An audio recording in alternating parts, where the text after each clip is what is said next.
اس پر سوال کیا ہے؟ آپ حضرات کہتے ہو کہ صحابہ کرام رضی اللہ عنہ مجمعین یہ اعمال میں معیار حق ہیں، تو صحابہ اعمال میں معیار حق کیسے ہو سکتے ہیں؟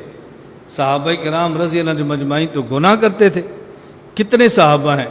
حضرت معاذ رضی اللہ تعالیٰ عنہ، ان سے زنا ہوا ہے، ان سے زنا ہوا ہے۔ فاطمہ مخزومیہ رضی اللہ عنہا، ان سے چوری ہوئی ہے۔ حضرت حسان بن ثابت، حضرت مستح، حمنہ، ان سے تہمت کا گناہ ہوا ہے۔ امی عائشہ پر جو منافقین نے تہمت لگائی تھی، یہ تینوں بھی اس میں شامل ہو گئے تھے، تو تہمت والا ان سے گناہ ہوا ہے۔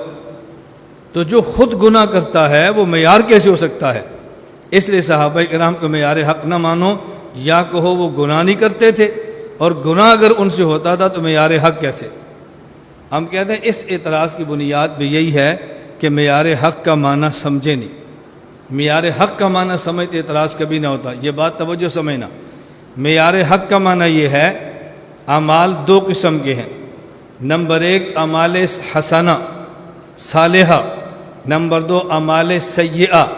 ایک ہے عمل خیر، ایک ہے عمل شر، ایک ہے نیک عمل اور ایک ہے برا عمل۔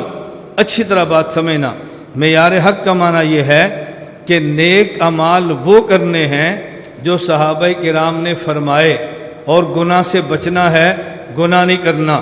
لیکن خدا نخواستہ اگر گناہ ہو جائے تو پھر دیکھنا ہے کہ صحابہ سے گناہ ہوا یا نہیں ہوا۔ اگر ان سے گناہ ہوا تو گناہ کے بعد جو کیفیت ان کی تھی وہی کیفیت ہماری ہو، یہ ہے معنی معیار حق کا۔ معیار حق کا معنی سمجھ گئے؟ گناہ نہیں کرنا اللہ نے منع فرمایا ہے، اور کرنے نیک اعمال ہیں، لیکن نیک اعمال کون سے کریں گے؟ جو صحابہ نے کیے رضی اللہ عنہ مجمعین۔ اور اگر گناہ ہو جائے تو پھر دیکھیں گے کہ جو معیار ہیں ان سے گناہ ہوا یا نہیں ہوا۔ اگر ان سے گناہ ہو گیا تو پھر گناہ کے بعد تڑپنے اور توبہ کی جو کیفیت ان پہ سوار تھی وہی کیفیت ہم پر بھی ہو۔ ان پر کیفیت پیغمبر کی صحبت کی وجہ سے ان کی شان کے لائق تھی، اور ہماری کیفیت پیغمبر کی دوری کی وجہ سے ہماری حیثیت کے مطابق تھی، لیکن کیفیت توبہ ہونی چاہیے۔ یہ جو میں نے گفتگو کی ہے نا، میں نے دفع دخل مقدر کر دیا۔ پتہ نہیں آپ کے ذہن میں دخل بھی ہے کہ نہیں، اور میں دفع بھی کرتا پھر رہا ہوں۔